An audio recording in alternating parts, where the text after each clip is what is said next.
Julie at the ladies actually at Julie's Sewing Center in Ashwaubenon and in Appleton show us how easy you can do it. Take a look. Good morning, Amy. I would like to share with your viewers today a table runner for fall that is really easy to make. The name of it is the Big Easy, and that's exactly what it is. So let's get started. To begin with, I have cut my backing and I've done a decorative fabric for the back because this way I can reverse my table runner, and I have the batting attached to it. What I've done is just sprayed it with a little bit of temporary fixative so that I don't have to do a lot of pinning. We'll set that aside so it's ready when we need it.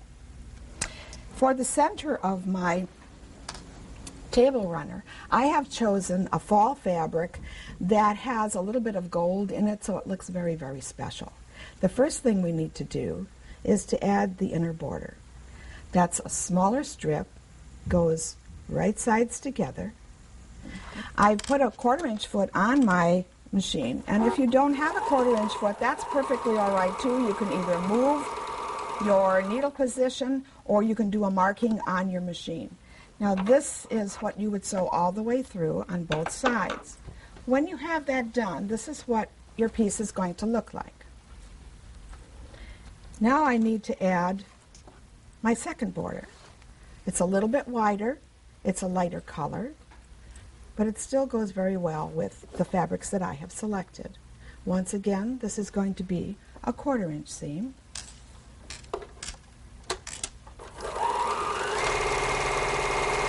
At this point, I need to now put this onto my batting and my backing.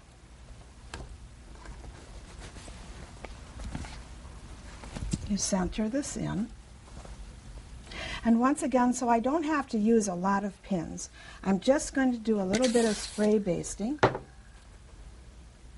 and that will stay right in place.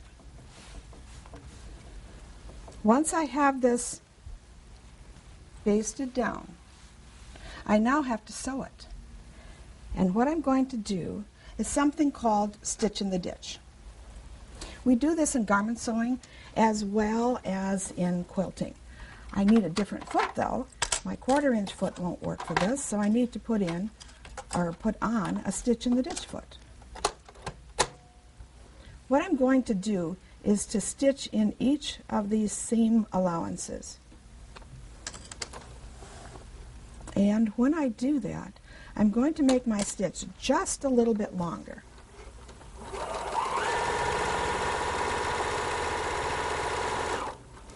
It doesn't take long, and you've got it completed. Once I have all of this stitched together, all of my seams are stitched down so that this will hold together, then I go on to where I need to trim my excess backing and batting away. I've done that on one side. I've also done my point. And I'm just going to show you how we do the point. We use a rotary cutter. We use a mat and a ruler. And trust me, the rotary cutters are very sharp. But what we do is to find the center point of our table runner, and we mark it down at the bottom. And then we measure up 5 inches from the bottom. We mark that, and I actually drew a chalk line all the way across. Then what I'm going to do is just lay my ruler along those 2 lines, take my rotary cutter and cut it off, and I have a point that is equal on both sides. Once I have that finished, I have one more thing to do, and that is to add the binding. The binding can be cut anywhere from 2 to 2.5 inches wide. It depends on what you like. I prefer the 2-inch wide. You fold it over so that the raw edges are together, and you miter the top or the starting point. What you do next is to lay the 2 raw edges together, for your binding and for your table runner. We have to put on our 1/4 inch foot again, but it's very, very easy just to slip one off and put another one on.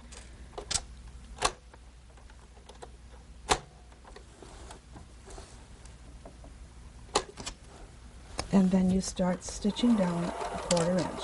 When you have that done, you have just a little bit left to do,